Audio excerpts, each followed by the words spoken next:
Welcome down to E&D Leader Stadium for this round 22 NPL WA clash between Floreat and Rockingham. Thank you for joining us wherever you're watching. It's a beautiful day. Wisps of white cloud drifting across this beautiful blue sky. We were told to look out for rain this weekend. It is holding off for now. We'll cross our fingers we get it for the rest of the day, as it's sensational conditions for a hopefully very entertaining game of football. Despite these two sides today being at different ends of the table, both of them will consider this season a success. So far, the Floreat, our hosts, in possession at the moment in their blue and white, attacking the right of screen. They've already secured 2 pieces of silverware today with their Night Series and Belt Up Cup victories earlier this season. They'll be looking to secure a second spot with a point today, as Justice Bradley drives Rockingham forward. A second spot obviously would give Floreat a double chance in the top 4 cup in their hunt for a treble, whilst the visitors Rockingham in their unmistakable green and golds. They had 1 goal coming into this season, and that would be securing an NPL spot for 2020. They've done that today as Sam McKernan looks forward. Today should be a bit of fun. Chance for them to let their hair down and enjoy some football. They haven't had much to enjoy on the road this season, Rockingham. Just the 1 victory. But thankfully their form at Floreat Stadium has been more than good enough to carry them to safety. In fact, if you replicated their away form at home, if you replicated their home form for their away fixtures, they'd be in the hunt for the top 2 today, such as there been the difference in their form on the road. Whereas if you did replicate that road form at home, they'd be well and truly relegated. So it's been a tale of 2 teams, depending on where they've been playing. Floreat, one of the only 3 teams to win down at Floreat Stadium, actually, in the reverse fixture earlier this season. They had a 3-2 win. As a chance early! Flashed just wide of the post by Ludovic Boy. He's always dangerous, and showing he doesn't need a lot of space there. Flashing it just wide of Cyril Sharrock. He'll spend his first half in a sandpit down there in that 6-yard box. Mention it every time I'm down here at E&D Leader Stadium. It's a little bit hard to get away from. This pitch is very worn and weathered and hasn't held up too well this season. It'll be thankful that it's coming to an end as Ludovic Boy dispossessed. And here's the skipper for Rockingham, James Harmer. And a chance now for Robert Petkov. Little flick over the top. A lot of youngsters in this Floreat lineup. Garrett McDouling was praising them in his pre-game notes in the program. Had some real struggles with injury, with suspension. And that led to last week a disappointing 0-0 with Sterling, but he took the positives out of that and was saying that the likes of George Fester, Rob Harding, Sam Thornley, all under 19s making their full senior debuts last week, and all 3 included again today. Here's Dennis Gallen on the ball.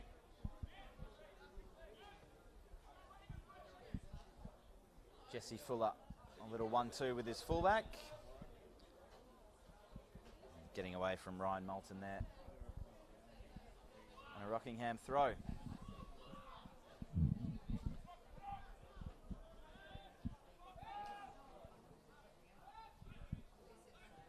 Got a real philosophy down here at Rockingham. They love to play football.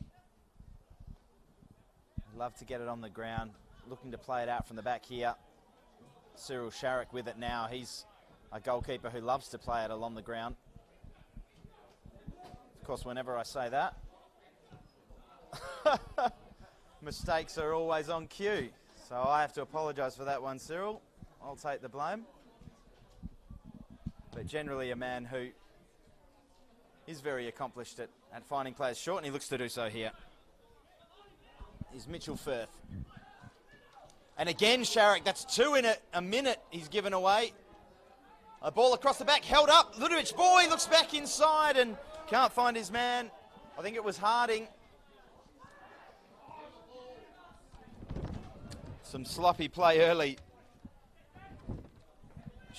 Sharrock might already be thinking about the post-season Mad Mondays by the looks of things.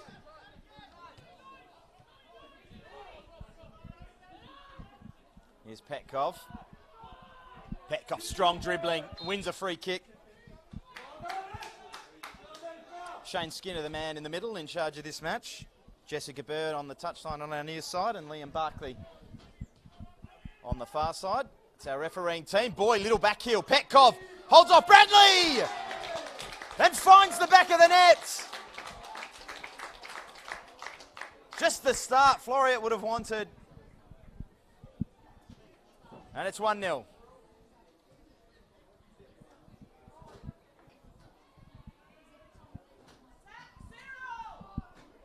Well, needless pressure really being put on themselves there with a bit of sloppy play out from the back. Sharrock in particular in these first few minutes, and some strong determined running from Petkov winning the free kick. Clever play from Ludovic Boy to backheel it back to him, and he just held off his man, and it's just snuck under Sharrock there in the sandpit.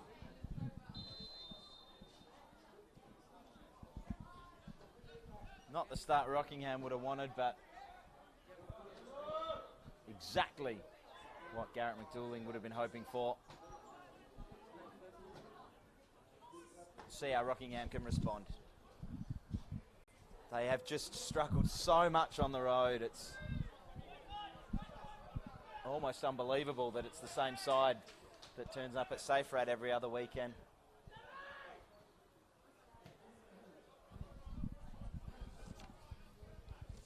In fact, their first 3 games this season, they were away from home while some work was being done. Down at their home ground, they lost all 3 with an aggregate score of 11-0, and it looked like the newly promoted side would be heading straight back down. They were heavily tipped before the season that that's where they'd be going, and after that it seemed a formality, but full credit to Cam Lord and his men. They have rallied. They've showed a lot of fight, a couple of late wins. It's really been a successful season, as I mentioned. As the youngster Robert Harding tries to put pressure on this Rockingham back 4.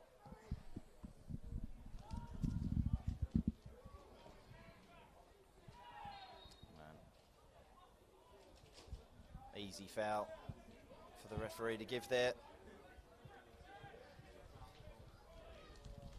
Tristan Colley, the culprit. He's the one change from the side for Floreat that drew last week with Sterling. He comes in for Nick Ambrosio. Just one of a host of names that Floreat have been missing this season through injury and or suspension.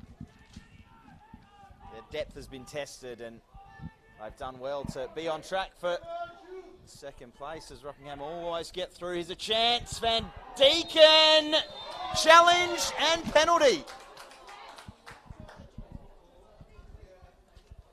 Well, it's another youngster there, Sam Thornley, head in his hands. He's given away the penalty. It was stood up onto the penalty spot. Van Deeken got there first and was clattered into. So often you see those waved on, but Shane Skinner happy to point to the spot and give Rockingham a chance to equalise early. Such has been the pace of this match. I haven't even had the chance to mention that Rockingham games generally tend to see a lot of goals. 77 across their first 21 games this season. It's Jason Soldaris maybe playing a few mind games here, delaying this penalty. That's 77 goals, an average of just under 4. The only side whose games have seen more is Armidale. They're a spot below Rockingham with 79. Obviously with Floreat scoring, that's 78 goals. And Van Deeken here will look to go level with Armidale.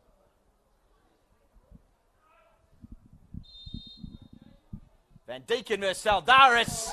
Van Deeken dinking it right down the middle. Some mind games of his own for the Floreat goalkeeper. Takes some nerves of steel to do that, I tell you. He won the penalty, he took it himself and craftily chipped it down the middle.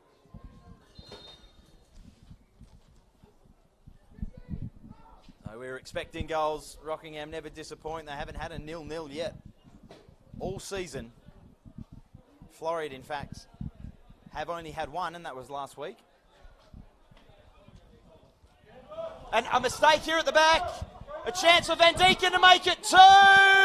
He slips it wide and they score. It is 2. It's wonderful, unselfish play from Riley Van Deeken. He rolls it into the path of his skipper, James Harmer, who hammers it home. And I tell you what, they have turned this around. A goal down within minutes. And now they're 2-1 up. Fantastic play from Riley Van Deeken. I think it was George Fester with the mistake. The youngster, he was sensational last week, and fantastic goal line clearance to keep it level. But it's his mistake here today that breaks the deadlock. Such a dangerous side and so many attacking threats for the green and gold boys. As here's Dean Evans on the ball for Floreat, looking to dink one around the corner. Dealt with comfortably by Lydon Hodgkiss.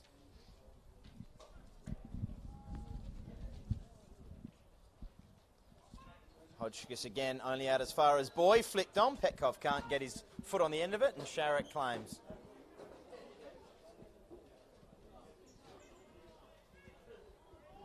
Well, what a start. Goals, goals, goals. It's the order of the day every time Rockingham take the field. Had a couple of smashing wins this year. They've 5-0 twice, beating Armidale and Stirling, the two sides below them. How big are those victories considering the state of the table now? They've also been on the other end of a 5-0. That was when the league's leading scorer, Daryl Nicol, ran rampant a couple of weeks ago. And Bayswater's 5-0 victory.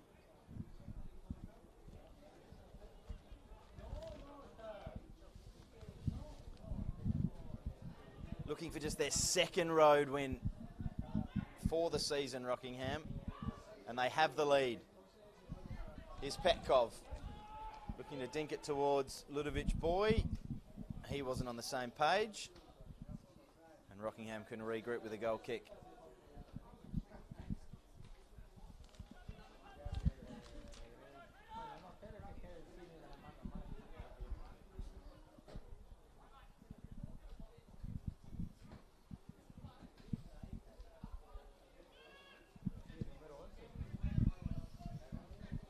As usual, Rockingham looking short, looking to play it out from the back. That's a bit of a lazy flick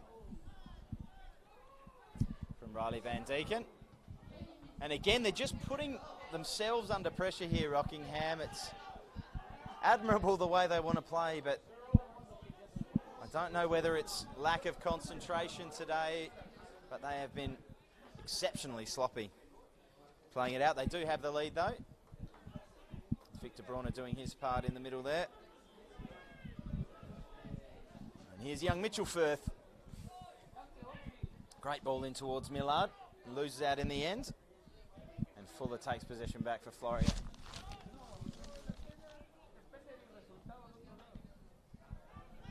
Hodgkiss strong in the air. Rockingham looks to come away again. McKiernan fires an errant pass. Ends up back with Hodgkiss.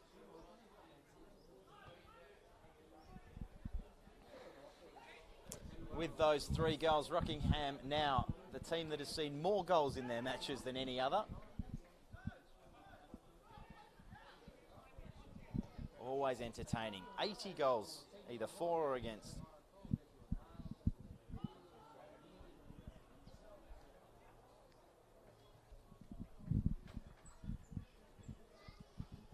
Now it's really a chance to see how Floreat will react.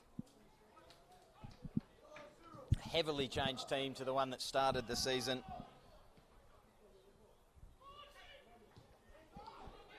As Millard looks for Harmer, who tried to bend his run and looked like he was an inch or two offside. And linesman Liam Buckley agrees.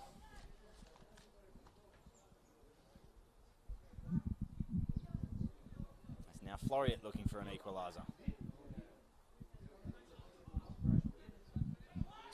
Numbers with Rockingham if they can sort it out.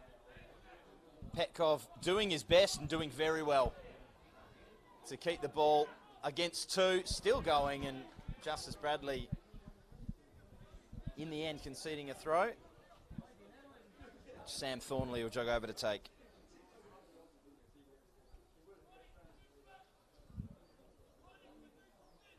Inglewood have taken the lead against Perth Glory under-21s, which means Floreat, as it stands, have slipped down to third. Not good news for them. As Rockingham look to counter-attack once more. Here's James Harmer for Van Deeken. Had Bradley in space, decided to turn back.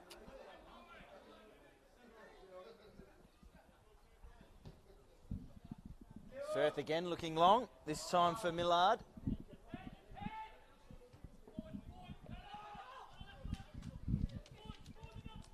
Petkov trying to hold up and doing so well again. Looking to spread it wide in the direction of Tristan Colley.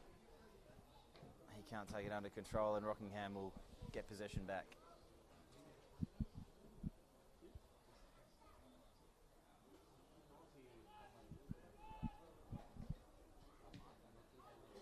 McKinn and his first time clearance is poor. Gifting Floreat possession again. Dean Evans trying to turn but losing control of the ball.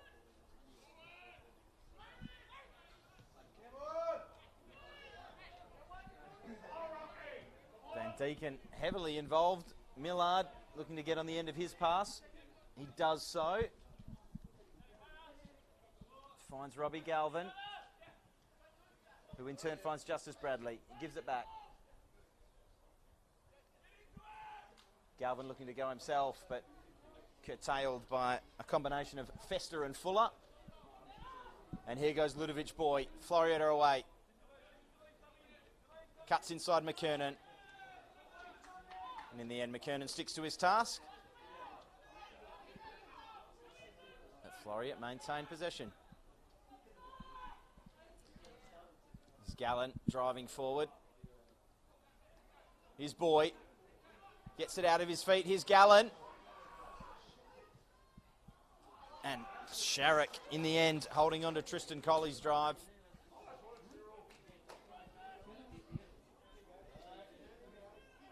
Looking to clear his head after a few nervy moments early on. He'll be glad that the job's been done at the other end to give Rockingham their lead back. Or rather, give Rockingham their first lead of the day.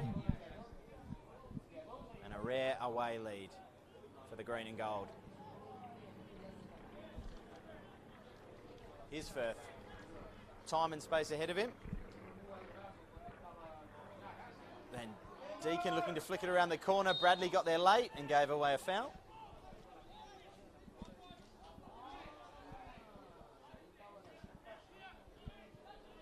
Here's Petkov again. Lovely ball from Gallen. No meaningful end product at the end of it.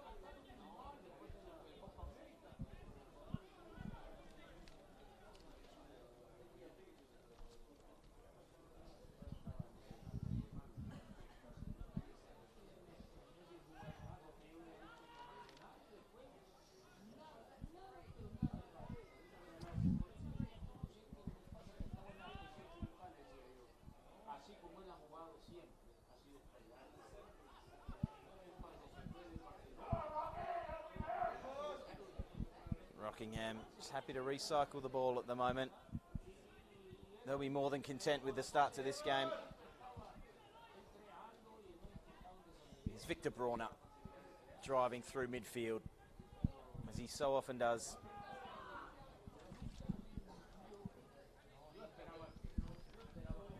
McKinnon comfortably spreading that ball for Firth. Looks for Millard. Can't get there before. A crunching tackle from the youngster, Sam Thornley. Wonderful play from him. Petkov holding off the challenger, Bradley.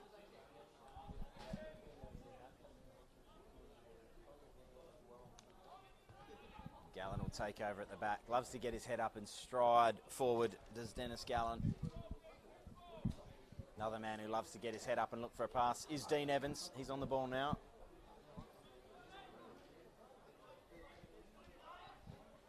Festa trying to play his fellow youngster Sam Thornley in behind, but the pass had a little bit too much on it.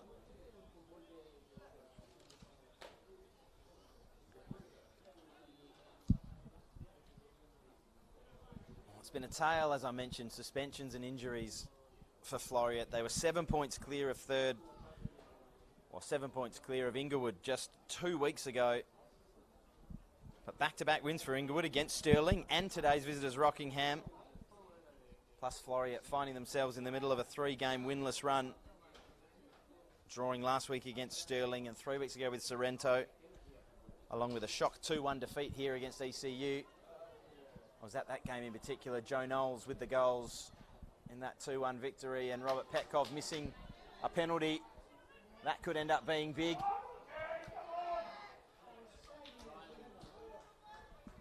As could have that, but for a slip by James Millard.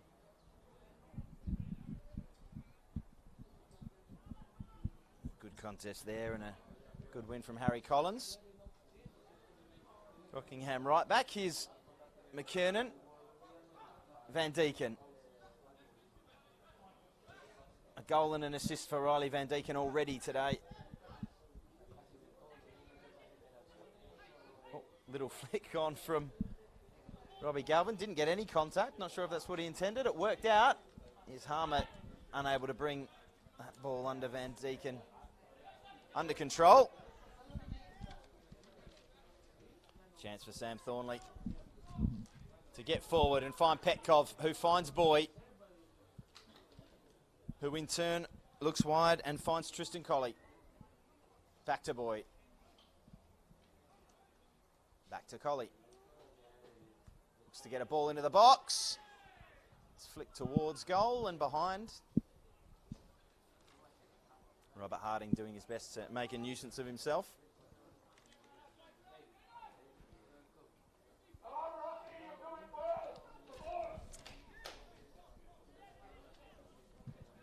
Well, after a first 5 minutes from hell, it's been a perfect start for Rockingham.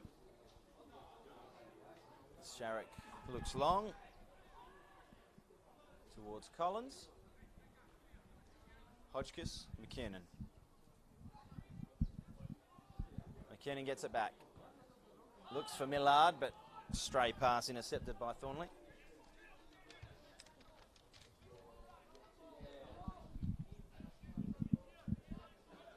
And the Floreat backline can take a breather and share it around.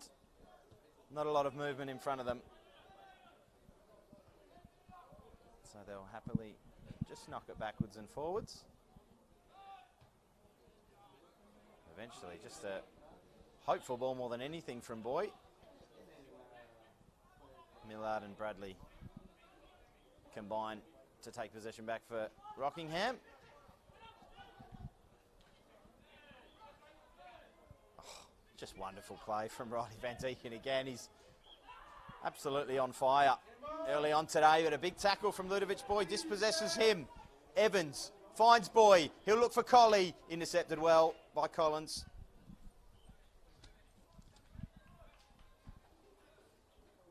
And a Floreat throw in an attacking position.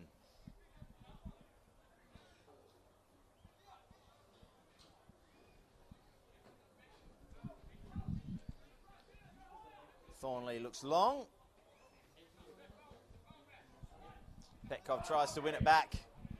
And away come Rockingham.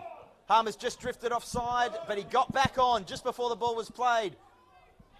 Driving forward and getting on into the back post was Mitchell Firth. He won the ball at one end, drove all the way up the pitch, and now he has to run all the way back. Glad it's him and not me.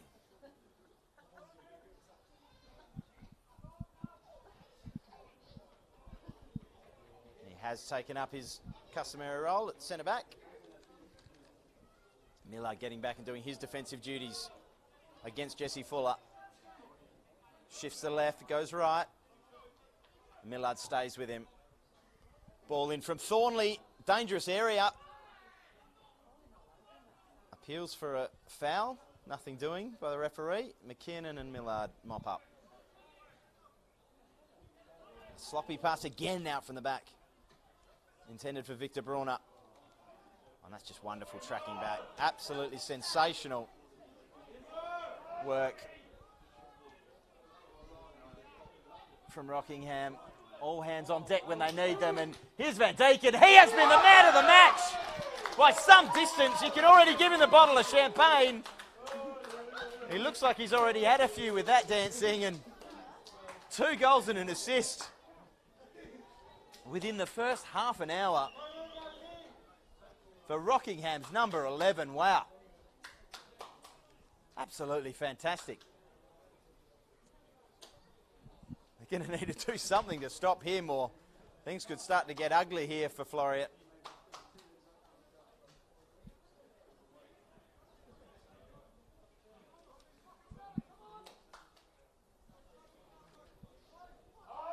As I mentioned just before then, I think it was Robbie Galvin tracking back and making that tackle that made it all possible, and got it to Van Deeken, who still had a hell of a lot to do. Out on the left wing, he cut inside one and smashed that shot low and hard at the near post past Jason Saldaris in the Floreat goal to extend this lead to 3 goals to 1.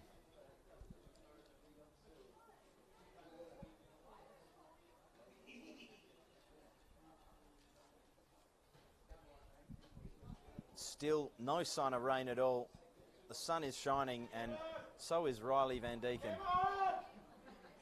Here he is again, putting himself about. Millard thought he was playing AFL for a minute there and got up on Dennis Gallen's shoulders.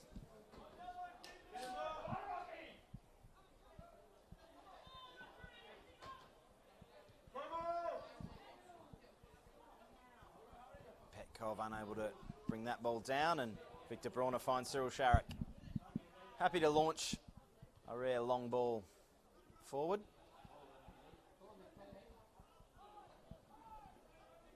It's obviously been a game plan of Rockingham today not to just hit it long unless they really need to. It's caused a few problems at the back, but they've also got a 3-1 lead, so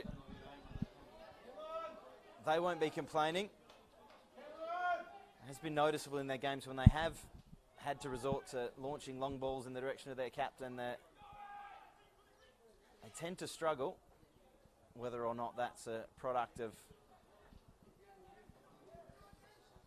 playing against teams that aren't allowing them time, or whether it's a symptom of the problem.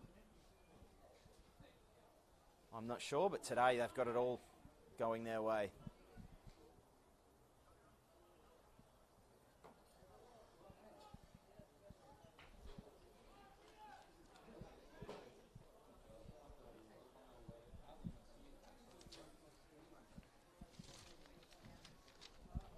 That injury and suspension list I mentioned for Floreat earlier.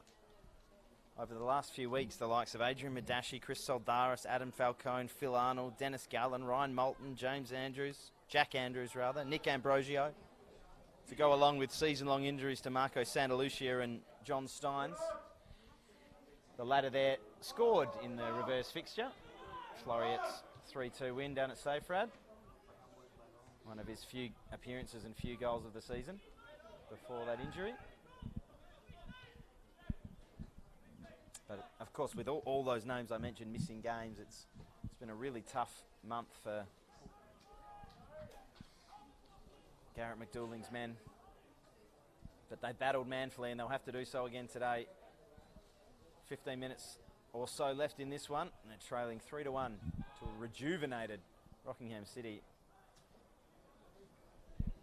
Dean Evans looking to do his best, and that is far, far from his best. Looking in the direction of Robert Harding, but only finding the welcome arms of Cyril Sharrock.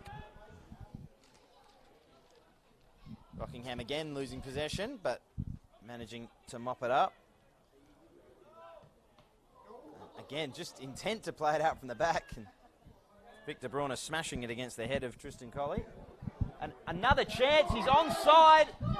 Here's the captain, can he make it 4? He can't. Tried to go with the outside of the right foot. And Jason Soldaris could just watch it go harmlessly wide. Another real chance. Floreat just getting absolutely cut to ribbons on the counter-attack. This young, energetic, enthusiastic Rockingham team. Dean Evans giving the ball away this time. McKinnon strides forward. But Galvin looks the other side for the captain. This time he makes no mistake. And that is 4. And this is becoming a rout. Just moments ago he had that chance with the outside of his foot. That was a sighter. This one he made no mistake.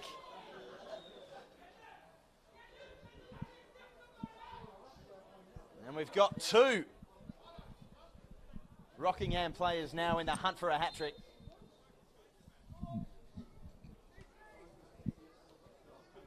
And we've got an early substitution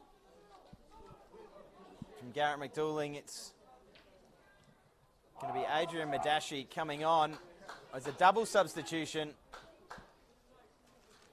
Madashi and Jeb coming on. A triple substitution. Let me try and keep up and check my notes. Adrian Madashi, Thomas Jebb and Philip Arnold coming on. I believe it is an exodus of youngsters. Thornley and Fester, I think, have both made way. It's all happened so quickly, I didn't quite catch all the withdrawals. But certainly Madashi, Jebb and Arnold were the 3 that have come on, and that is staggering. Perhaps just to protect these young defenders. But also perhaps to try and paper over these cracks that have formed. It's been a naive performance at the back so far from Floreat. It's been inspired from Rockingham.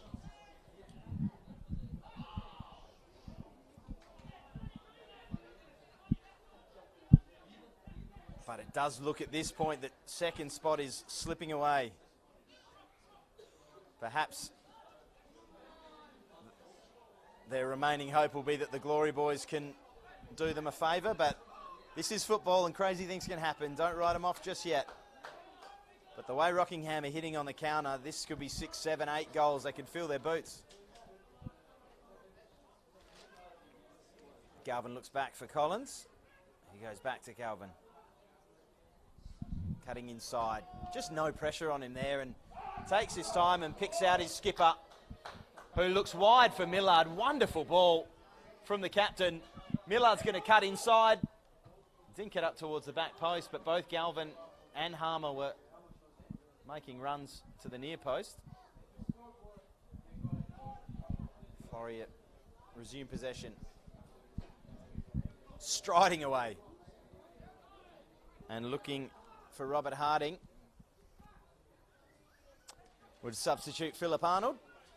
Excuse me while I get my head around all these new names and substitutions. Millard looking inside, no one there. And no one, of course, except for Floreat's captain, Dean Evans, who dinks the ball over for Jesse Fuller. It's a wonderful pass and a wonderful closing save from Cyril Sharrock. And a corner for Floreat.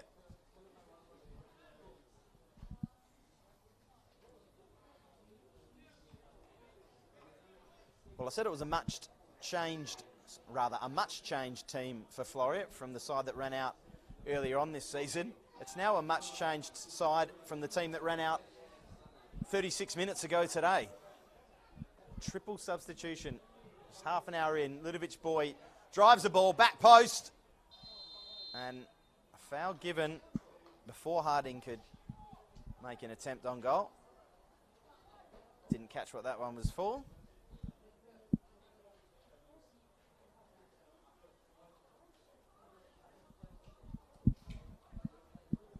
And I'm not sure if that was an embrace for Shane Skinner for his wonderful decision, or a bit of a dispute from the Floreat man. I think it was rather the latter. Sharrock's got Collins in space, but his ball was a little strong. Floreat desperate now for a goal before the half to give them some chance. Of course, a point would probably be enough for them. They have a far superior goal difference to Inglewood, so if they can manage to get back into this game and get a draw, that will probably be enough. Here's a chance for them, for Boy, but he loses out to McKinnon, tracking back dutifully. Giving it to Mitchell Firth, who's still going, driving. Losing out in the end and dragging down Robert Petkov, who wants to get up and go, but the whistle's gone. And Boy finds himself shifting out on this right wing. He's been all over the pitch, as is customary for Ludovic. Setting up at right wing for now.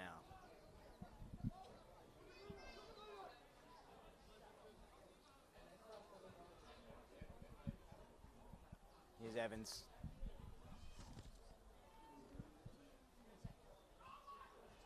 Arnold unable to keep it in. And another flick from Riley Van Deeken. But Harry Collins not on the same page.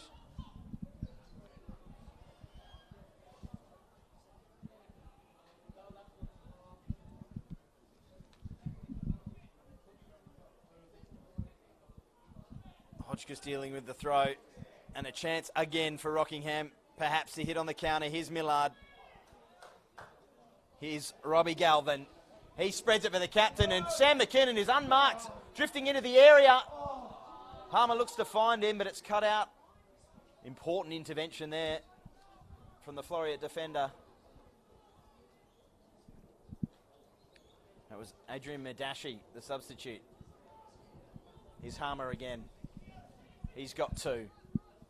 Here's Van Deeken. He's got two. Here's McKernan. None yet for him. But so close just moments ago. Here's Harry Collins.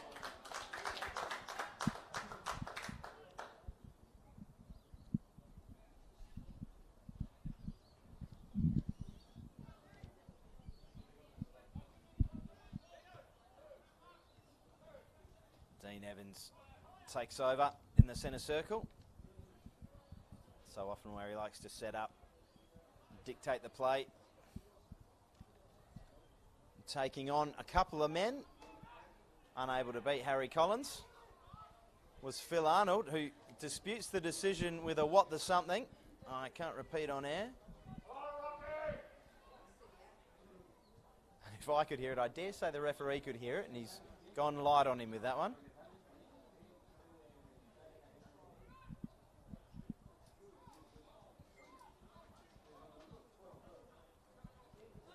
Floreat just settling a little bit in the last 5 or 10 minutes, getting a bit more time on the ball.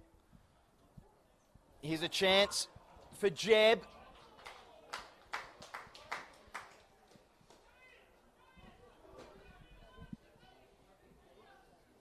And Boy will jog over to take the corner. Jeb stays nearby for the short ball, but he'll look to go into the box. Another driven ball.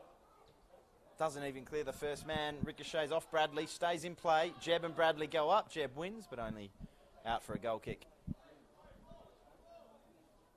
And we can take a breath again. Floreat already asking for new balls. They want to get play going.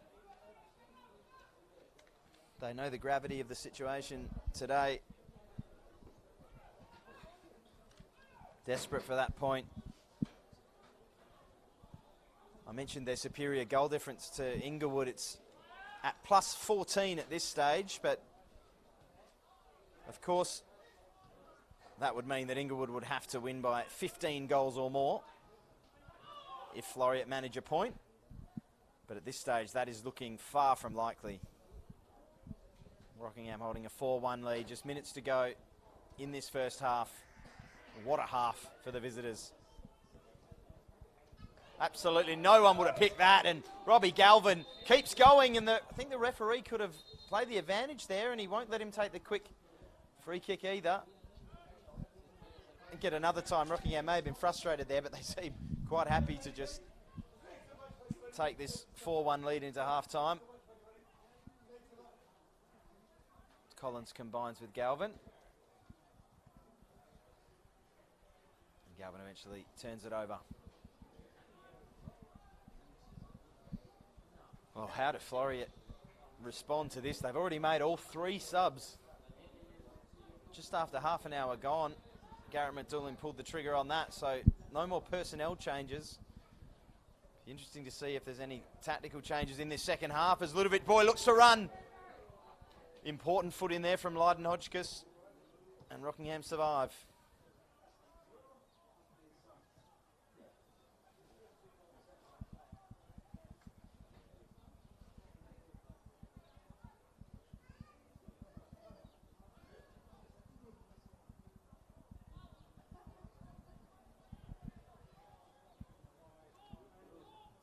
Ball looking for Dean Evans, but cut out by Mitchell Firth. He's been solid in this first half. Sharrett clears in the direction of Millard. He gets there just in front of his marker, but can't get it under control. Gallen finds Arnold. Couple of step overs and a ball into the box. Headed behind by Lydon Hodgkiss in the Rockingham 6-yard box. Just a couple of minutes for Rockingham to hold on to this 4-1 lead and take a well-deserved 15-minute break at half-time. I've run out of words to describe their performance in this first half. It's been absolutely scintillating. Oh, looks like I haven't. There's another one. Tremendous, wonderful, fantastic, inspired.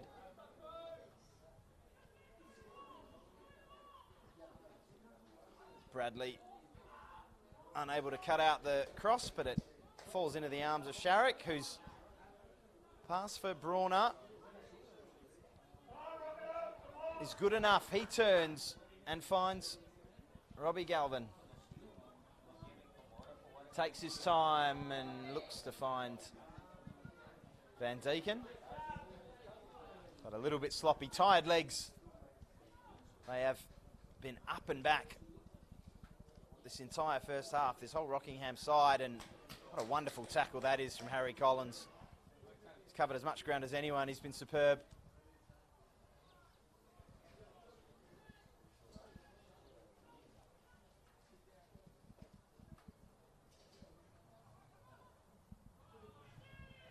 I might have to just take back that bottle of champagne I awarded to Van Deeken and wait to see if he or Harmer managed to complete their hat-tricks in the second half, but another wonderful flick there from Van Deeken to Bradley. Looks to get it back into the box to Van Deeken! Oh, that could have been the hat-trick.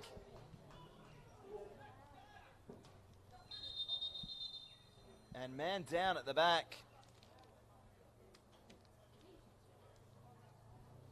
Didn't catch who that was.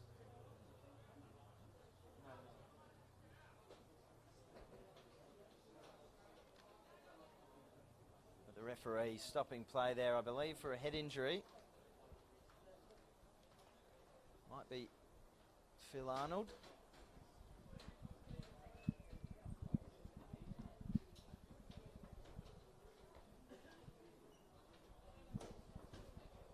Well, what do you say at halftime here if you're Garrett McDoolin? He's going to have to come up with something.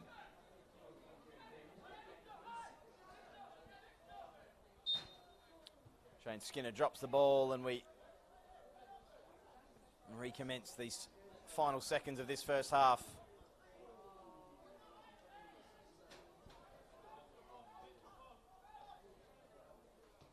Collins and Sharrock share the ball. McKernan for Millard. For Harmer.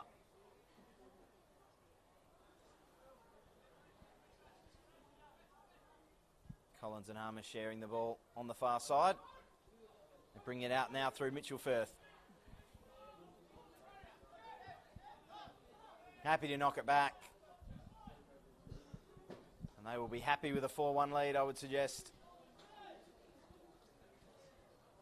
As Sharrock launches the ball in the direction of Harmer, but he won't even compete for that one. As Floreat look to narrow this lead to 2 goals before the halftime whistle. Here's Dennis Gallen striding forward. Still Gallen. Still Gallen. And out for a Rockingham throw. Disappointing final ball there from Gallen. Disappointing first half for Floreat. Victor Brauner just saying to Shane Skinner there, we've had enough. Blow the whistle.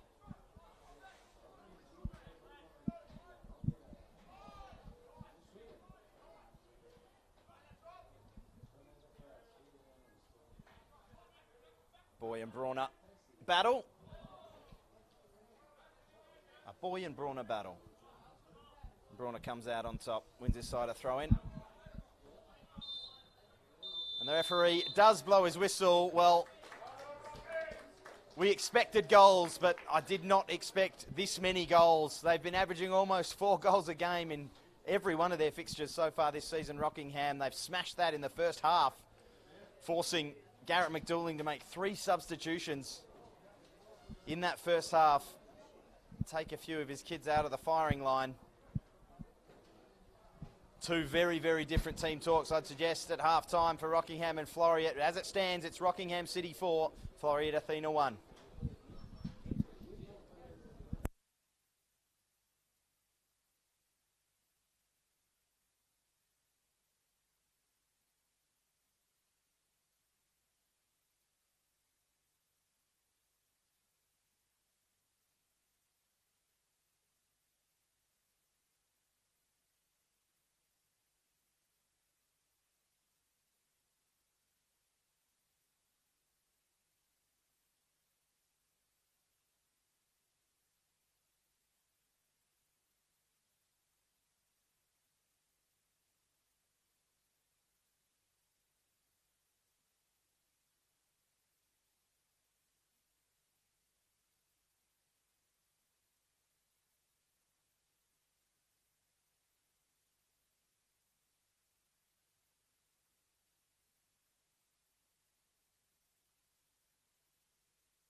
And we're back for the second half at E&D Leader Stadium in what has been a nightmare afternoon for Floreat Athena.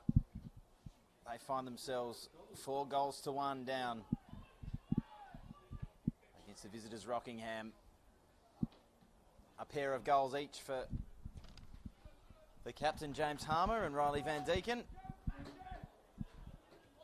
Undoing the damage and then some, done by the earlier goal of Robert Petkov for Floreat. Here's Harry Collins. Looking back, need a little bit more on the pass for McKernan. But the ball finds its way back to Sharrock, who launches it up. Van Deeken was the only one interested, but he completely misjudged the ball. Floreat will come away through Fuller and Gallen.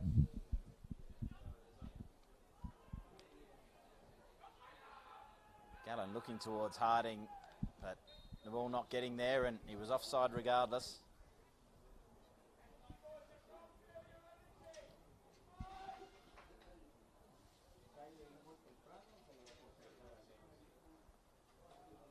Well, danger of this one just petering out now if Floreat can't manage to make inroads back into this lead. Of course, Harmer and Van Deeken will both be on the hunt for their hat-tricks in this second half. What a way to finish off the season that'd be for those two in particular, but this entire Rockingham side. Safety secured in the final 2 weeks, and as it stands, a thumping road win, which would just be their second win on the road for the season.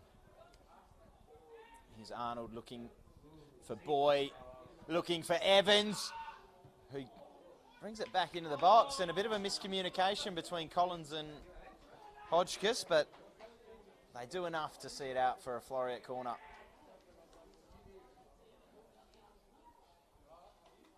I had a few in that first half that Ludovic Boy was tasked with the responsibility of taking. But now it's Dean Evans who finds Jeb short. He looks to get his ball into the box, and it's too deep for anyone there, and out it comes to Boy. He'll look to take on Galvin. Gets it in behind.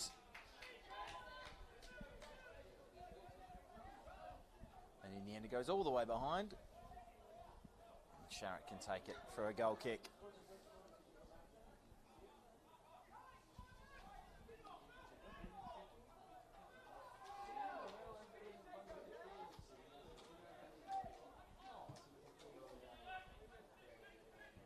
Lovely ball from Sharrock for Collins. Takes a couple of touches to get it under, but he does eventually. Found himself in a physical battle there with Robert Petkov. Not the man you want to be in a physical battle with if you could choose.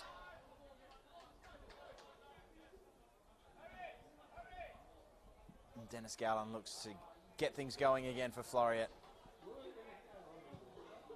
But his touch was loose, and it comes now to Millard. He's got Galvin alongside him. He's going to go himself. Soldaris holds on. His throw just has enough on it. And Jeb can look forward. Gallen again. For Petkov. For Harding. And just numbers winning out there for Rockingham. Sharrock. Man that likes to take his time. He was closed down by Harding, and Rockingham still intent to play it out from the back. You've got to admire it. As Bradley looks to come inside. He's got very little support, but Galvin, in one of the many sand patches on this pitch, can't manage to get much of a flick on that. So some fancy footwork there from the big man at the back. Ludovic Boy coming away with it. Comes inside Harry Collins and spreads a wonderful pass for Dean Evans. His ball for Harding's good. And just again, sloppy with that final ball. Collins' touch was heavy.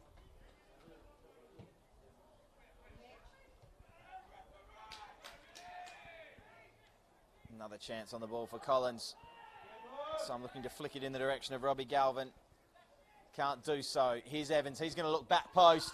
Arriving late was Ryan Moulton, but Cyril Sharrock had it covered all the way. He's going to look for the captain. He's going to look for the man on the hat trick, and he gets there. It didn't look like he had a chance, but he was never going to give up. Not the way things are going for him today. He finds Brawner. Stands up his man and goes back out to Harmer. Left football in the box. Just about dealt with. And again by Evans. Combining with Fuller to get it away, but only as far as Justice Bradley at left back for Rockingham. McKiernan. Victor Brawner. Holding off Jesse Fuller. And turning around and winning a free kick. Fantastic play from Brawner. Not one to rest on his laurels. Plays it quickly for Van Deeken, who loses out to Ludovic Boy, who's going to look for Robbie Harding. And Hodgkiss gets across and does wonderfully well to find Bradley, who steps inside, and away they go again. Van Deeken making the run. Van Deeken's going to get on the end of it. Is he offside?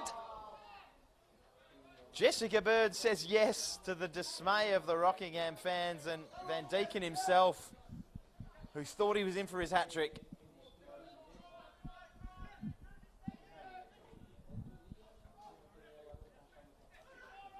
Ludovic Boy. Spreads it wide. Evans. Gallen. Just trying to find openings in this Rockingham defence, and there just aren't any. McKernan comes away. Van Deeken finds himself alone at centre forward, but Floreat can't control the ball. A high boot there from Gallen right in front of the referee, but Shane Skinner says play on.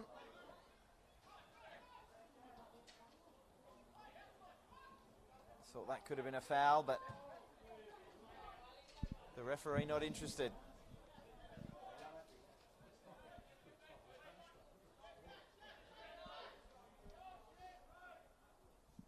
Madashi finds Gallen. Madashi along with Jeb and Arnold, the first half substitutes for Floreat. There's Robbie Harding. Finds Evans. Always looking to unlock a defence. Jesse Fuller. Just a little bit too long, and Moulton couldn't quite bring it under control, but does well enough. Boy gets it back to Arnold. Back to Boy. He flashes it into the box, and it's a penalty. Hodgkiss just stuck an arm out. He was facing the other way, but definitely raised an elbow, and you can see his protestations aren't as vociferous as they might be. I think he knows. And here's a chance. Evans is already there. He's on the spot. Not an easy pitch to take penalties on. It's worn and weathered penalty spots. I mean, the ball doesn't always sit. You've got to be very careful with your standing foot. Van Deeken showed how it was done in the first half. He just dinked it past the diving Soldaris. Can Dean Evans have the same success against Cyril Sharrock? Just to give Floreat a sniff.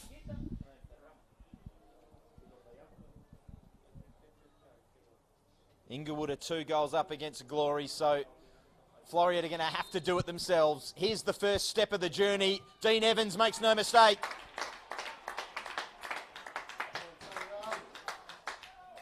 (4-2). And still hope.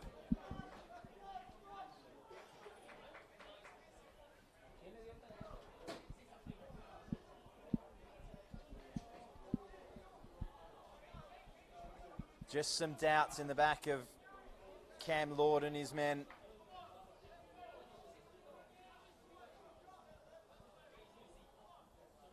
Floreat will be looking to turn those doubts into a bit of panic. I'll tell you what, another goal would certainly do that. Already launching a long ball. Doesn't really set the tone that Rockingham want there. McKinnon and Fuller. Fuller wins out, but only as far as Brawner, whose passes astray. Just bodies thrown in midfield. Brawner looking to take matters into his own hands, or his own feet rather, and he does so.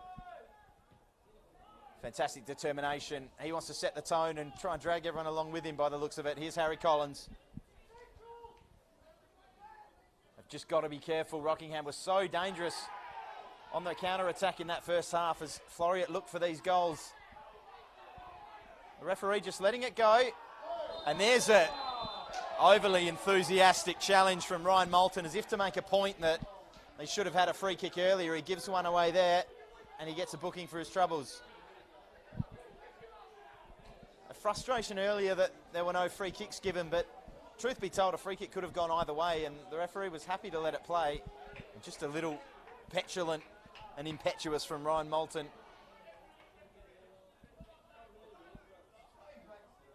And if Rockingham can find a goal from the set piece, it'll be very damaging.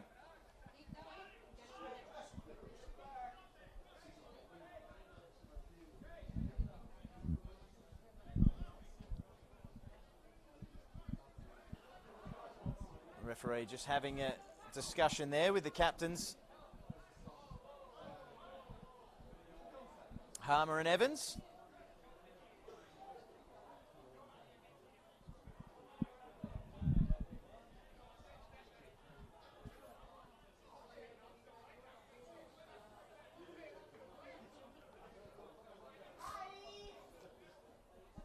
Cyril Sharrock sharing some words with the Floreat bench. Not a man shy of sharing words with anyone. Here's Cyril. Ball into the box from Galvin. Onto the head of Evans, who clears. Floreat looking to go forward. Harding, great touch in front of Mitchell Firth, and he looks to run. But Harry Collins does well yet again. He's been sensational in that back four.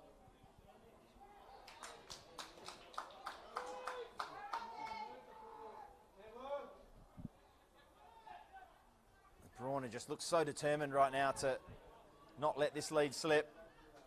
Looks in for Galvin, but the ball just bobbling, and this pitch is so hard to deal with. Here's a little bit boy looking to cut this lead back to one. Here's Petkov, twisting and turning, firing. Sharrock clears it, and Firth clears. Looked to have got the ball for me, and the referee says that's exactly what happened. Here's Boy again. Floreat with something about him right now. They certainly haven't given up the ghost, but I tell you what, going down very easily there, and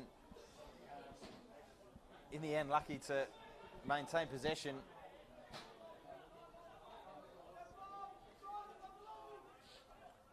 It's going to be a long throw into the box. A lot of heads in there. And it comes off a Floreat head. And out for a goal kick.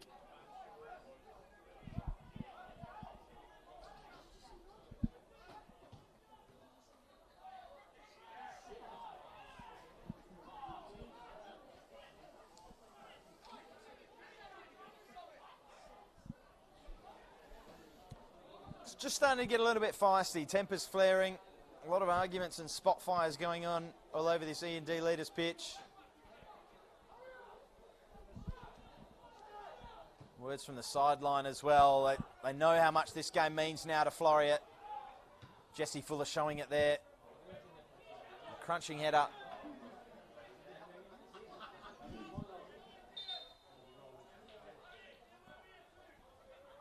And here's Moulton. Collins out for another throw. Back to Moulton.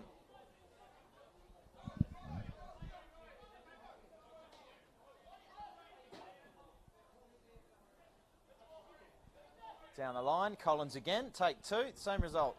But this time, Rockingham come away with it. Here's Galvin. Does wonderfully well. Van Deeken flicks it up over the on-rushing Jesse Fuller. Just cutting a frustrated figure now there. Just had a little tug at the shirt of Brawner as he ran past. Don't be surprised if we see more yellow cards in the final half an hour of this one.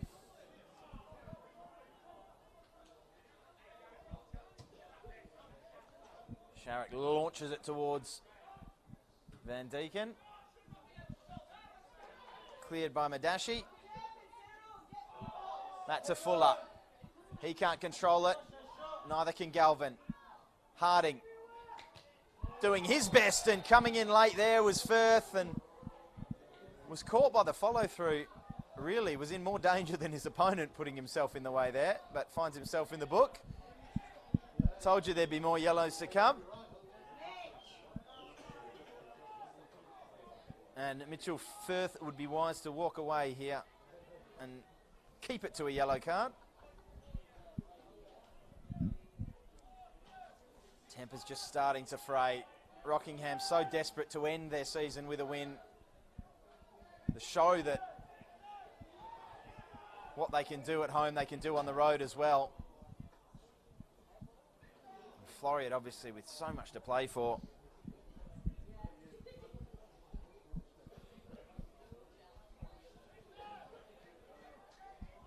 They're going to need, as it stands, 2 more goals if they're going to want the double chance in the top 4 cup. Gallen launches it into the box. Up and winning the header was Fuller, but Rockingham clear. Only as far as Evans at the top of the box for Petkov.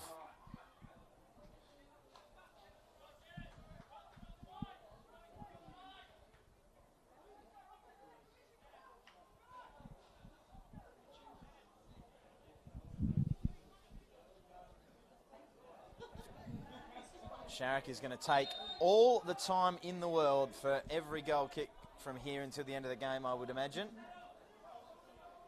And I'd be very surprised if he doesn't find himself in the book by the end of the day.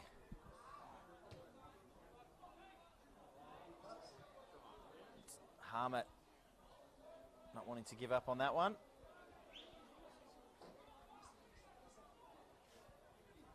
Galvin pressing.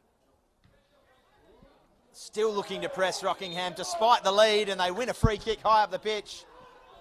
Victor Brawner wins the foul and gets up and has a few more words to say.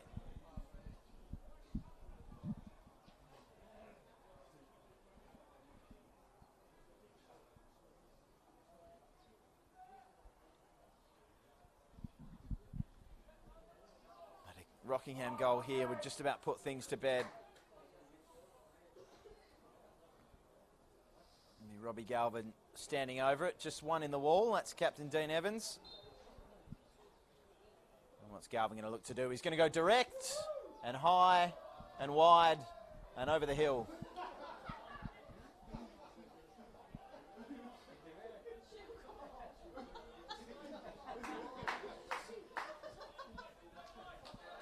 Here's Madashi.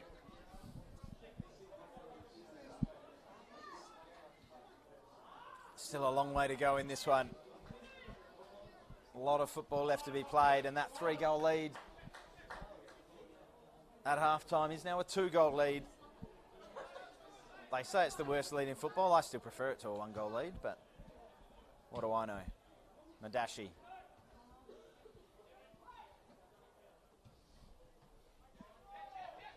Arnold looks to flick it around the corner, but loses out to McKinnon, at least momentarily. McKinnon back to Hodgkiss, back to Madashi. Wonderful control from McKinnon, and they can spring another counter-attack. Galvin's hustling. He's not going to get... He is going to get there, rather, ahead of Dennis Gallen. He plays it off him for a Rockingham corner.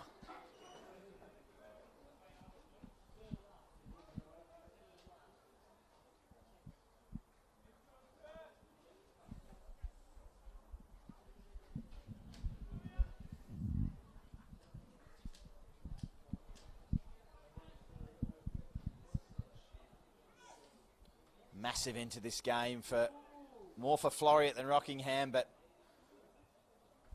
a lot of pride in this Rockingham side, and you can see the way they're playing that this means a lot to them as well. particularly for that man, Victor Brauner. Bradley looking for Van Deeken. Goes through to Galvin. That's come up off an arm. The referee not interested. From very close range, it didn't appear to be hand to ball at any rate. Certainly that was the view of referee Shane Skinner.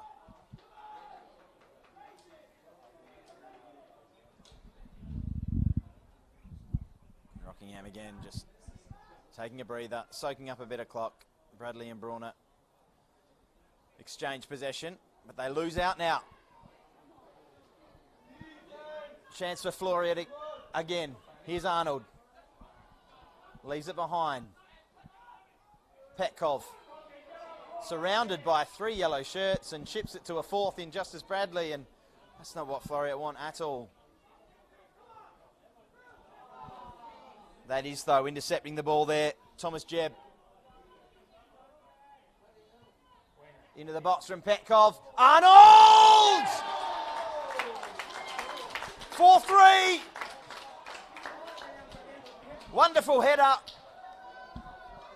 Right into the bottom corner. Sharrock got a glove to it, couldn't hold it out. And now it's back on.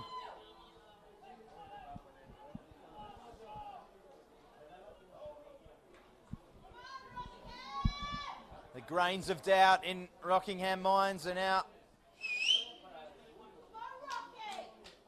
more of a sandpit.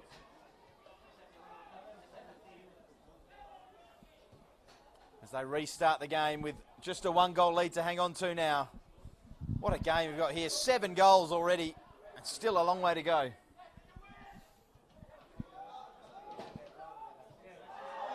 Over 20 minutes left as Sharrock. Clearance is shanked, and his boy running past Hodgkiss down the touchline, cuts it back. Dean Evans scuffs his shot, and that was the chance.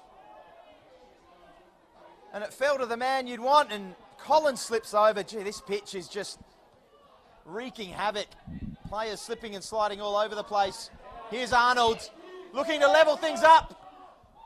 Back post! Wonderful save from Sharrock! And a free kick for Rockingham. Wow.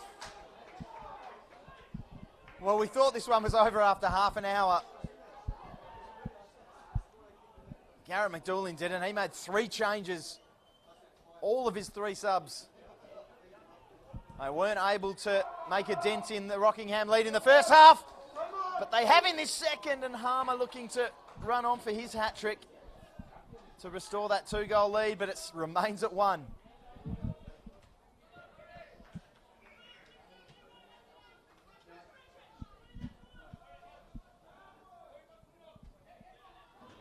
Throw down the line for Petkov, and Hodgkiss just runs into him. More of a rugby tackle than a football tackle, but gets away with it. Madashi finds Fuller, who turns it over. Here's Van Deeken. For McKernan, he loses out. Floreat on the move. Floreat inspired. Here's Gallen to Evans. He's got Jebb overlapping. He finds him. Looks in the box towards Harding. Doesn't get there. And Rockingham deal with it just.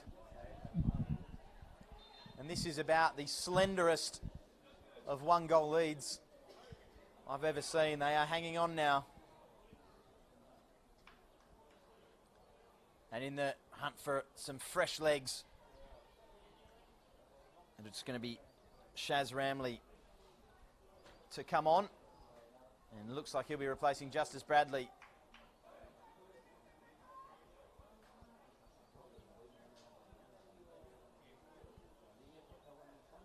Van Deeken just lurking there in front of the substitutes bench. He'll be looking to latch on to a quick ball. If Rockingham can clear from this throw-in.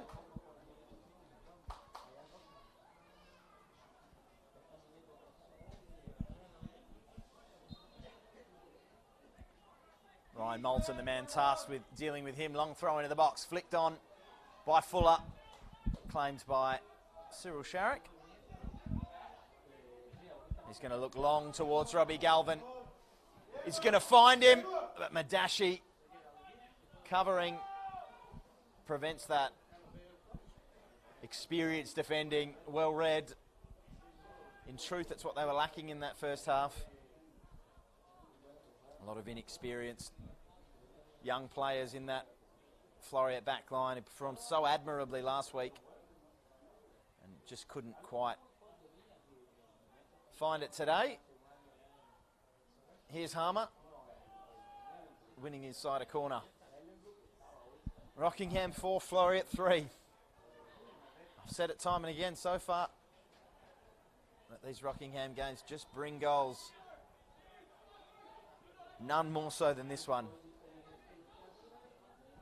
And both sides still looking for more. Van Deeken and Harmer both prowling for their hat-tricks. Floreat looking for an equaliser. And even then they won't be done because they'll know that Rockingham can strike back at any time. A chance, left foot wide by Jeb.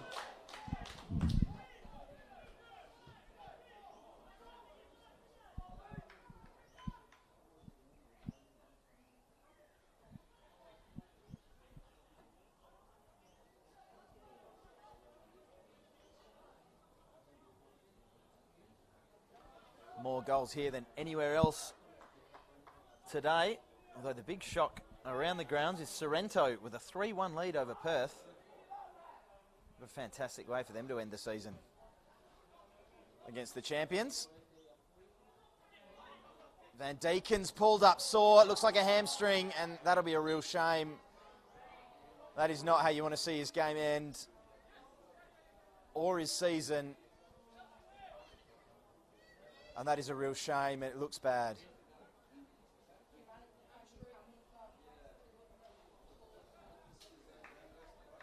He pulled up and straight away grabbed the back of his hamstring. That's such a shame.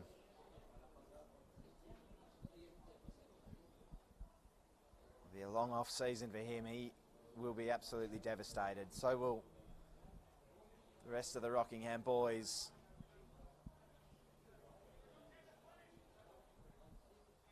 And the shirt's off. That'll be the end of his season. A wonderful performance today, and he receives a wonderful ovation for 2 goals and an assist. And just such a shame, another injury for him to have to work through.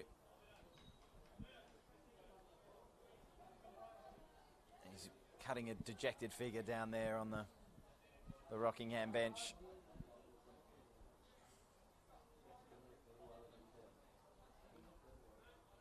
Jason Potier will come on to replace him.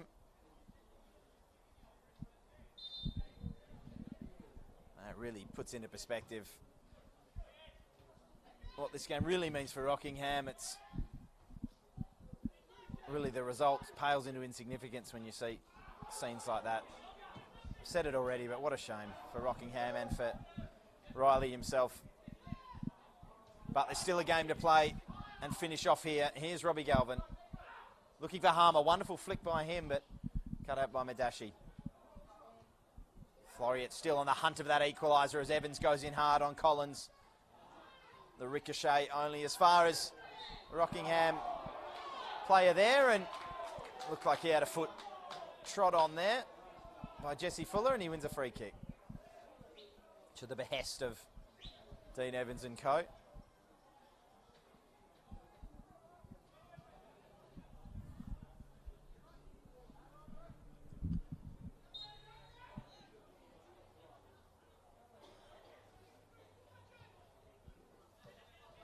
Here's the substitute, Shaz Ramley.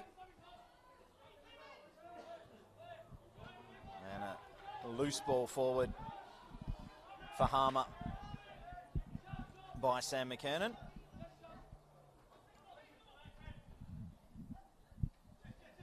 Here's Harmer again, taking it over the line.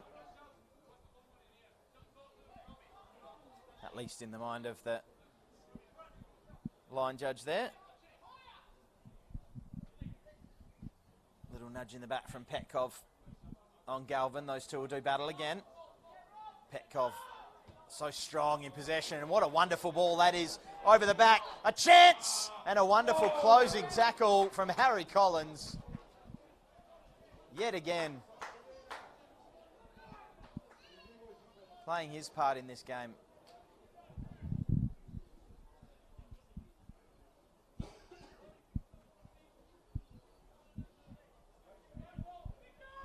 Floreat looking for an equaliser. Evans puts it into the box. Madashi, here's a chance for Boy. Collins clears.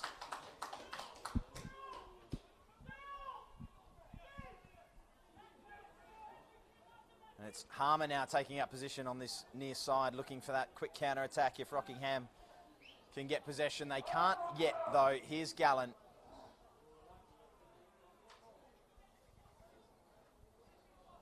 Floreat throw.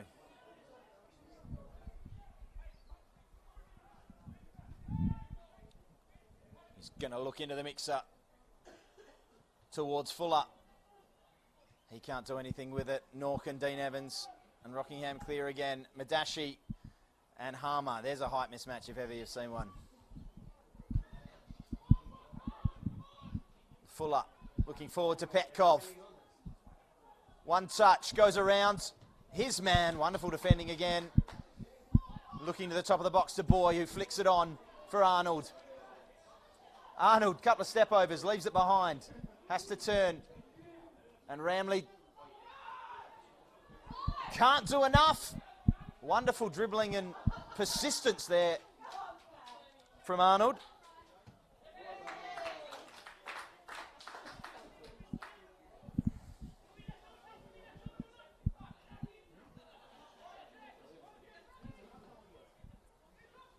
Ryan Moulton with the throw.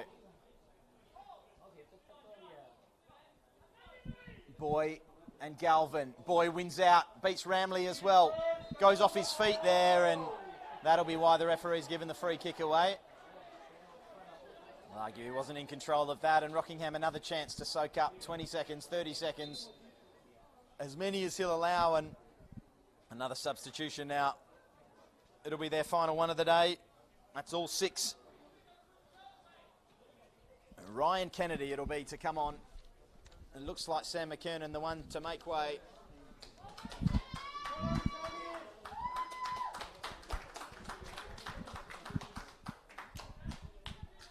He gets a warm reception as he comes off.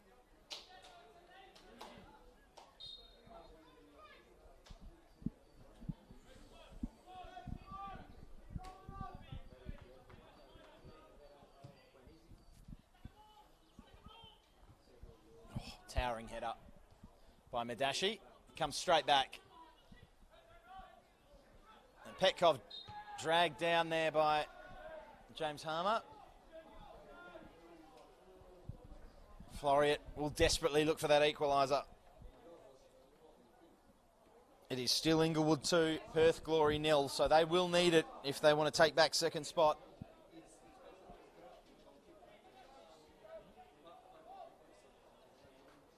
Rockingham desperate to end their campaign with a win.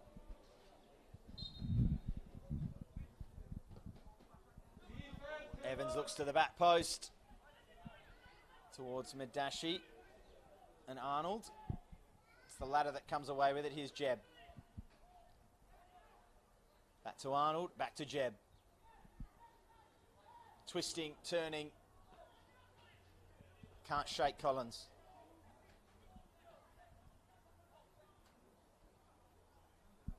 Gallen looks back to Jeb. And here's Arnold. Wonderful pressing from Rockingham, and they're going to go. They can counter-attack here. The fresh legs are on the pitch. Ramley's waiting at the edge of the box. Brauner's going back post. He finds the ladder, and he can't quite keep it down and on target. And that was the game there to be won. The ball just bouncing so unpredictably on this E&D Leaders turf. He just couldn't quite contrive the body position he needed. Floreat stay alive.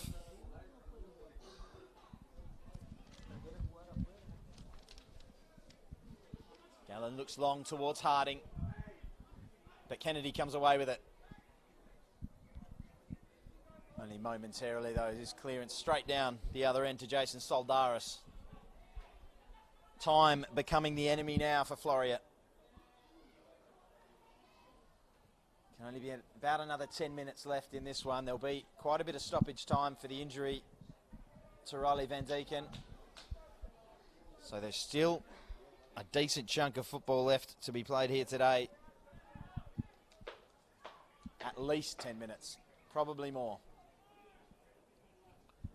Floreat look to launch it into the Rockingham box again. Philip Arnold getting to the front post and flicking it on, but final touch was off a Rockingham head. It's another Floreat corner. They've had a few.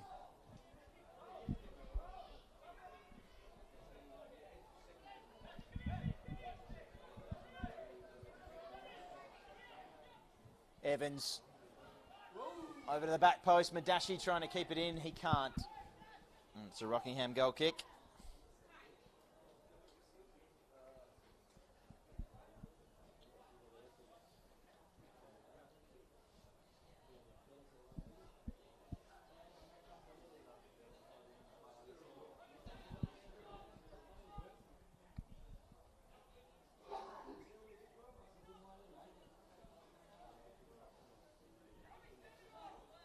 Sharrock soaking up some clock. You look towards Galvin, but cut out by Fuller. His header only finds Harmer, whose ball is absolutely wonderful. It's a chance, a chip, a goal for James Millard. And that should just about do it for the green and gold.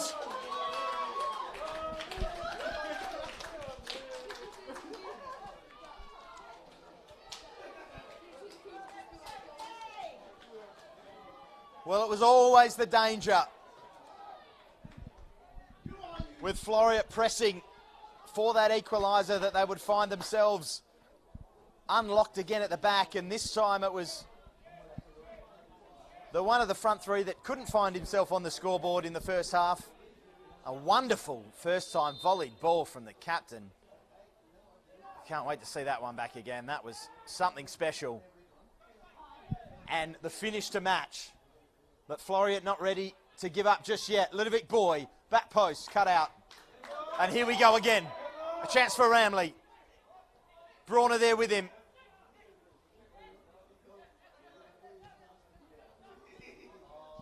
There is Ramley, playing it out for a Floreat throw, which they take quickly. Here's Boy. Arnold. Back to Boy. Good turn from Petkov, had his heels clipped perhaps, but went down rather easily and in truth and in fairness didn't appeal. Again, just losing his footing perhaps, as a few players have done there. Lovely drop of the shoulder and turn there from Ryan Kennedy. Not such a lovely end product. As Jeb looks to drive forward. Gets the ball in the direction of Petkov, but he couldn't bring it under. Brawner putting Gallen under pressure. Jeb can only put it out for a Rockingham throw.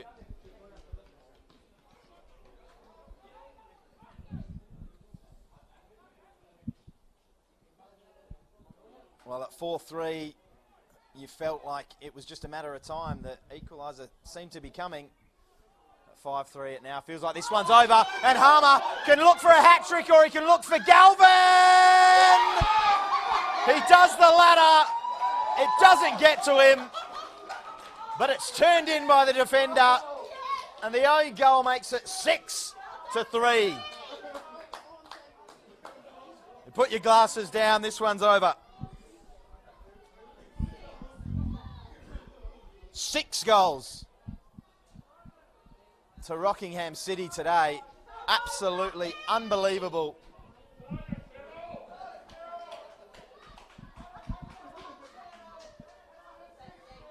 And it was the young, inexperienced defenders in the first half. It's the more mature heads being cut apart now. And they have been dangerous on that counter-attack all day.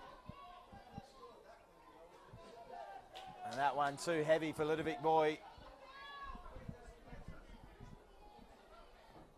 Well, I mentioned they were averaging almost 4 goals a game in total, for and against, of course, this season, Rockingham. They have absolutely smashed that with a 9-goal thriller today.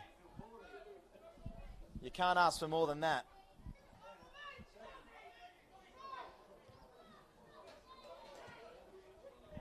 Tell you what, there'd be a few of the lower sides in the AFL this season that'd be happy to have 9 goals in a game. Or they'd be happy to just have the 6 that Rockingham have got themselves. Mistake from Saldaris. Galvin's offside. He's surely interfering with play there, and Shane Skinner agrees. Here's Moulton and Boy.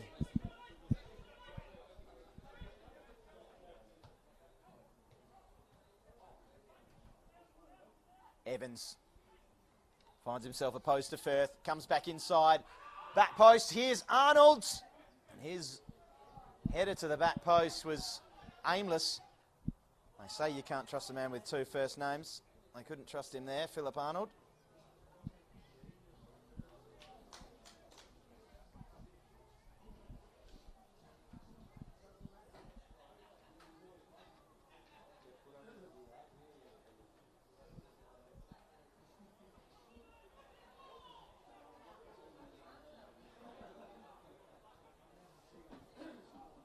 As we tick towards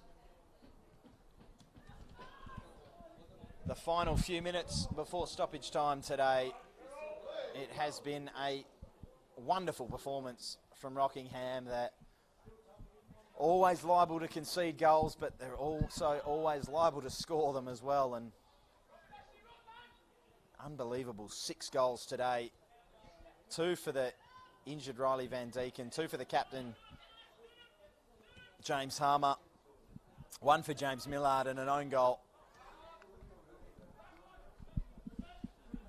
While at the other end, we had a Dean Evans penalty, Philip Arnold header in this second half to add to Robert Petkov's 6th minute strike. It seems so long ago now, actually gave Floreat the lead. From there, what was the Riley Van Deeken and James Harmer show?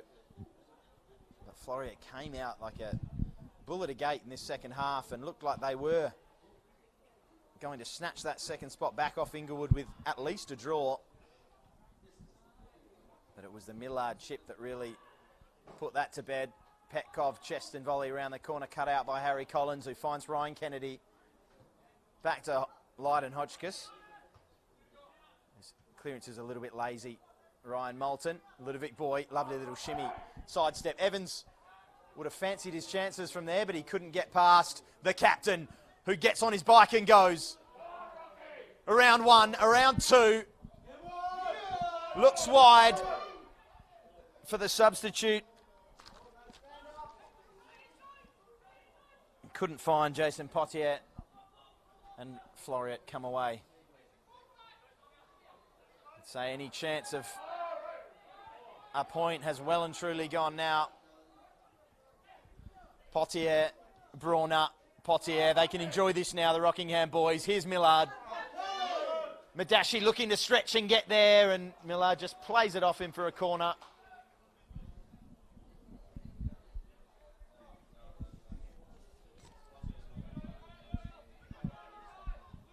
Just stoppage time to go. Stoppage time in 30 seconds. As mentioned, there will be a decent chunk of stoppage time for the Van Deeken injury as Brauner tries to curl an effort inside the left-hand goalpost, but gets his calculations a little bit wrong.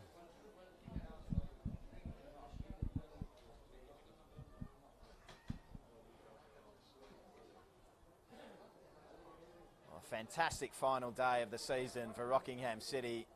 To what's been, in truth, in all told, a fantastic season for them. A young side with one of, if not the lowest budgets in the league. Under the guidance of Cam Lord, have done an absolutely magnificent job to stay up.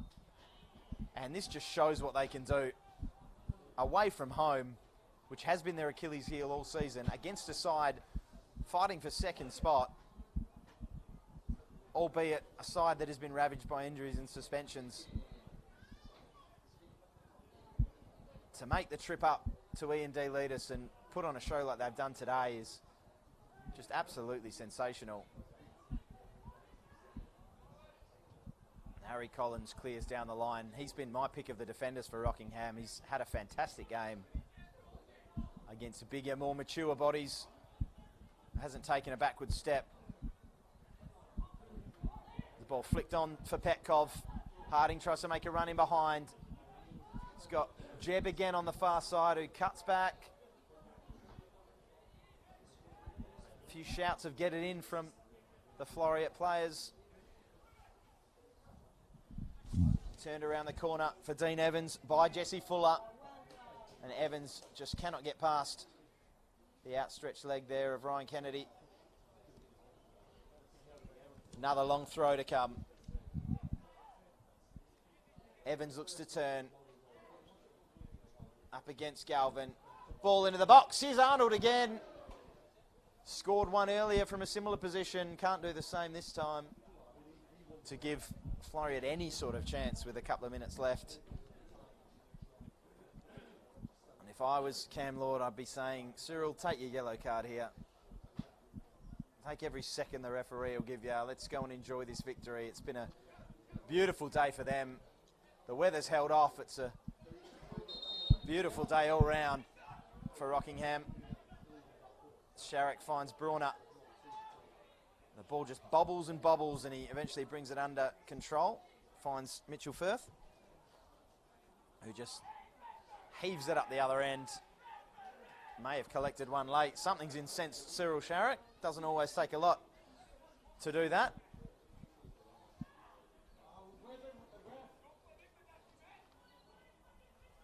Is a chance for Ludovic Boy, but snuffed out by Mitchell Firth. Wonderful play from the Rockingham number 20. Wins the ball back. And that's just about all she wrote in this one. As the final round of the NPL comes to a close, we're still going at Coburn and Bayswater. That's 2-1. And in fact, that one has finished.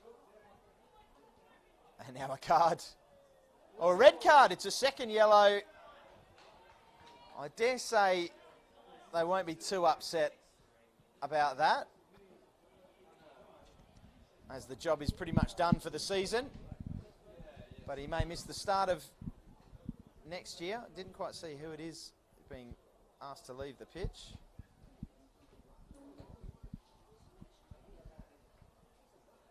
He's obviously had a yellow card from earlier in the day, and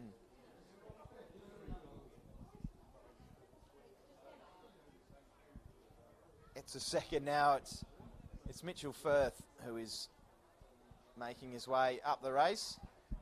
A slightly disappointing end to the day. Sour note for Rockingham, but all in all, it won't take too much off the festivities. These are the final minutes of this NPL 2019 regular season. All the other games have concluded. I was saying before, Coburn managed to win 2-1 away to Bayswater. The red card for each side. Balcatta have defeated Stirling 1-0. Armidale beat ECU 1-0. Inglewood have defeated Perth Glory to take that second spot off of Floreat. 2-0, and Sorrento holding on away at the champions to win 3-2 in their final game. So the real losers today are Floreat Athena. Disappointing end of the season, at least end to the regular season for them. They'll look forward now to next week. Rockingham will look forward now to next year.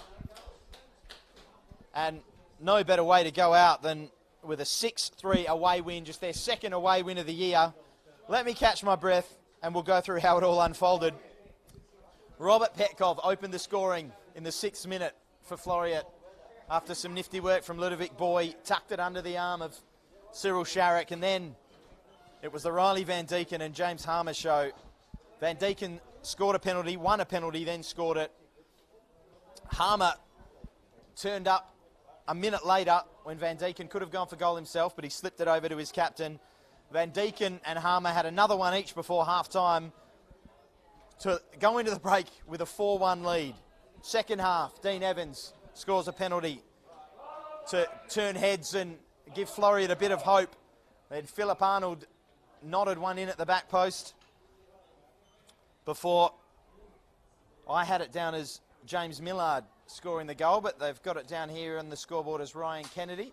So either way, it was a Rockingham goal before an own goal wrapped things up. 6 goals to 3. Huh.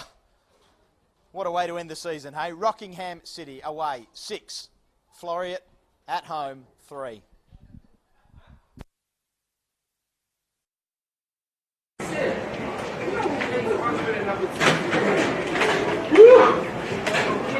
Stop! Now, excuse me. Who is the fourth one? Is Balcata. Look for Balcata. Because based on the rules, this means it should be Balcata. And for the rules, they have to play 30 versus 4. Yeah, so it'll be, third versus fourth is now Floreat Balcata. And Perth will play Inglewood. Wow. Unbelievable, hey? Football for you? Never know. Very disappointed. Oh, yeah. Still not over yet. It's been a good season, for, like I said, for both sides. Force just like three new kids and they can't play with the pressure. True. But they played well last week, and they look. yeah, look. I mean, there's been a lot of changes and a lot of I injuries. told my son because there are people coach called and said they're not playing direct. Yeah. The simple things. Too long, too much. Give them a time. Yeah. That's it. They got to remember. He's a from Florida, number 9. That's fantastic player. Yeah. You see, He's the type of player that wants to do that play. if he doesn't play, no one. Yeah. He's one, he scored 9 goals, but was the 30 assists. Yeah. And I told him, you are more like a midfielder than man attacking. Yeah. Because he created, but no one created because when we started, why we create so long put on the ground? Yeah. Because in air 50-50, this is not his work. You see the guy, but